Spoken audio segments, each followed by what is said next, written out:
நீரால் ஆண்டுகளுக்கு முன்பாக இந்த உலகமே பாவத்தில் மூழ்கிக்கொண்டிருந்தது. தேவனுக்கு மனுக்குலத்திற்கும் எந்த தொடர்பும் இருந்தது.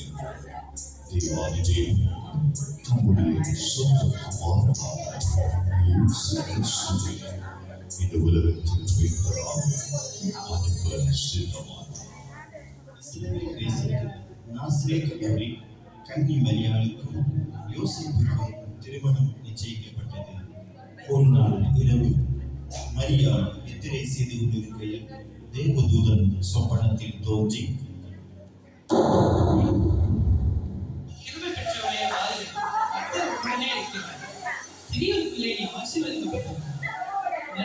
பயப்படாதே, நீ தேவனிடத்தில் கிருபை பெற்றாய். இதோ நீ கர்ப்பவதியாகி ஒரு குமாரனை பெறுவாய். அவருக்கு இயேசு என்று பெயரிடுவாயாக. அவர் பெரியவராயிருப்பார், உன்னதமானவன் குமாரன் எனப்படுவார். கர்த்தராகிய தேவன் அவருடைய பிதாவாகிய தாவீதின் சிங்காசனத்தை அவருக்கு கொடுப்பார். அவர் யாக்கோபின் குடும்பத்தாரை என்றென்றைக்கும் அரசாழ்வார். அவருடைய ராஜ்யத்துக்கு முடிகிறார்கள். இது எப்படி ஆகும்? நான் புருஷனை அறியேனே. பரிசுத்த ஆவி உன்மேல் உன்னதமானவரை பெற உன்மேல் நிழலிடும். ஆதலால் உன்னிடத்திலிருந்து பிறக்கும் பரிசுத்தம் உள்ளது தேவனுடைய குமாரன் எனப்படுவார். இதோ நான் ஆண்டவருக்கு அழைத்தேன், உங்களுடைய வார்த்தையின்படி எனக்கு ஆகக்கடவுது. தனக்கு நியமிக்கப்பட்ட மரியாள் கர்ப்பவதியாய் இருப்பதை யோசேப்பு அறிந்தான். ஆனால் யோசேப்பு நீதிமானாக இருந்து அவளை அவமானப்படுத்த மனதில்லாமல் ரகசியமாய் அவளை தள்ளிவிட யோசனையாய் இருந்தார். அன்று இரவு தேவதூதன் யோசேப்புக்கு சொப்பனத்தில் தோன்றி, தாவீதின் குமாரனாகிய யோசேப்பே, உன் மனைவியாகிய மரியாளை சேர்த்துக் கொள்ள ஐயப்படாதே. அவளிடத்தில் உற்பத்தியாயிருக்கிறது பரிசுத்த ஆவியினால் உண்டானது. அவள் ஒரு குமாரனை பெறுவாள். அவருக்கு இயேசு என்று பெயரிடுவாயாக. ஏனெனில் அவர் தமது ஜனங்களின் பாவங்களை நீக்கி அவர்களை ரட்சிப்பார்.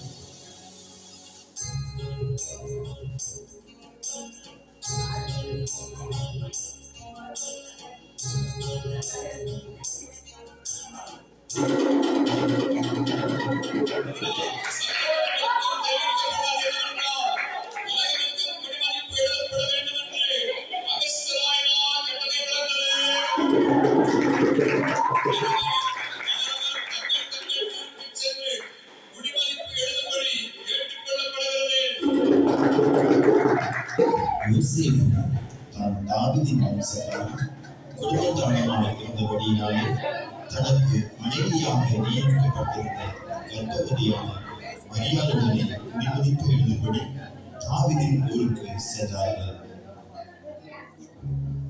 மரியாளுக்கு பிரசவ காலம் நேரிட்டது. சத்திரத்தில் போய் இடம் தேடினார்கள். ஐயா, என் மனைவி பிரசவ வழியாக எதிர்ப்படுகிறார். ஒரு சத்திரத்தில் இடம் இருக்கிறதா? இல்லை ஐயா.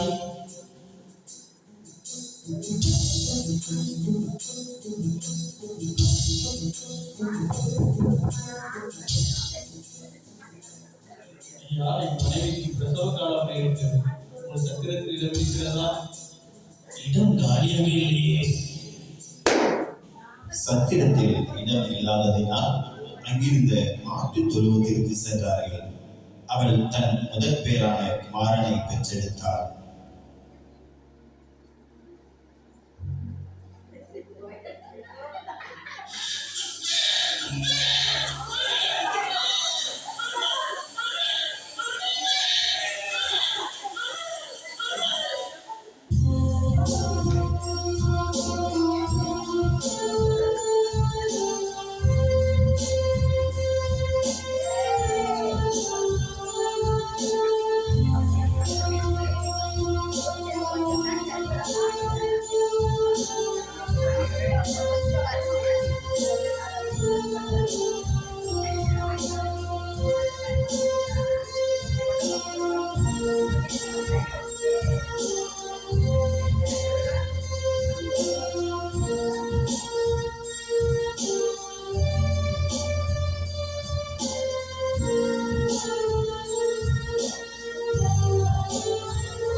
அப்பொழுது அந்த நாட்டிலே மேய்ப்பர்கள் வயல்வெளியில் தங்கி ராத்திரியிலே தங்கள் மந்தையை காத்துக் கொண்டிருந்தார்கள்.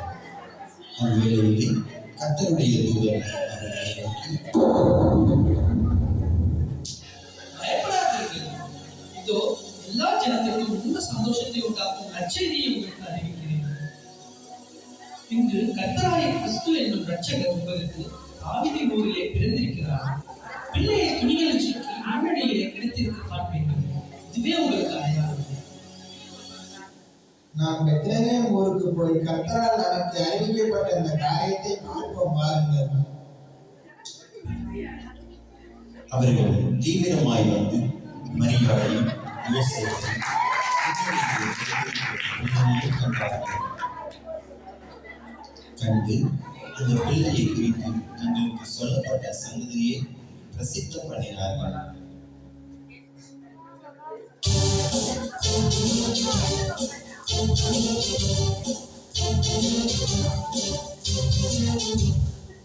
பெத்லகேமிலே இயேசு பிறந்த பொழுது கிழக்கிலிருந்து சாஸ்திரிகள் அக்குழந்தையை குறித்து விசாரிக்க எருசலேமில் உள்ள ஏரோது ராஜாவின் அரண்மனைக்கு வருகிறார்கள்.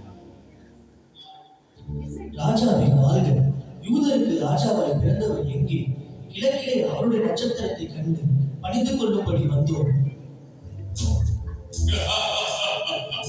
எனது யூதருக்கு ராஜா பிரதான ஆசாரியர் வேதமானவர்களே, எல்லாரும் இங்கு வாருங்கள். நான் விசுவாசிக்கிறேன்.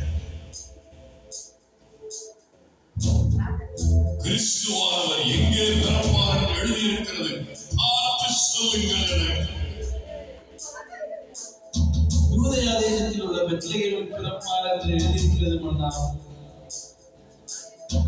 அப்படியா? நீங்கள் போய் பிள்ளையை குறித்த திட்டமாய் விசாரியுங்கள். நீங்கள் அதை கண்ட பின்பு நானும் வந்து அதை பணிந்து கொள்ளும்படிக்கு எனக்கு அறிவியுங்கள். நல்லது, போய் வாருங்கள்.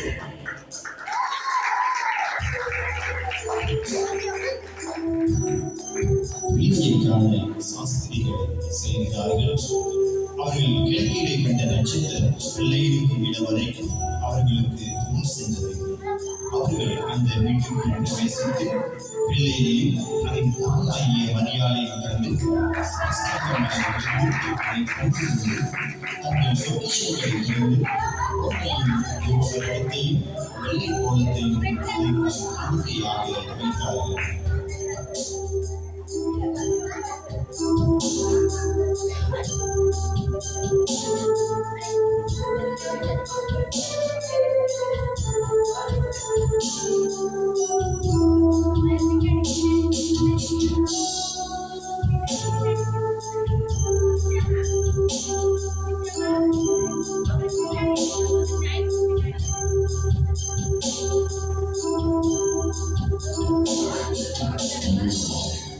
தேவன் தம்முடைய ஒரே பேரான குமாரனை விசுவாசிக்கிறவர்களும் அவர் கேட்டு போகாமல் நித்திய ஜீவனை அடையும்படிக்கு அவரை தந்தருளி இவ்வளவாய் உலகத்தில் அன்பு கூர்ந்தார்.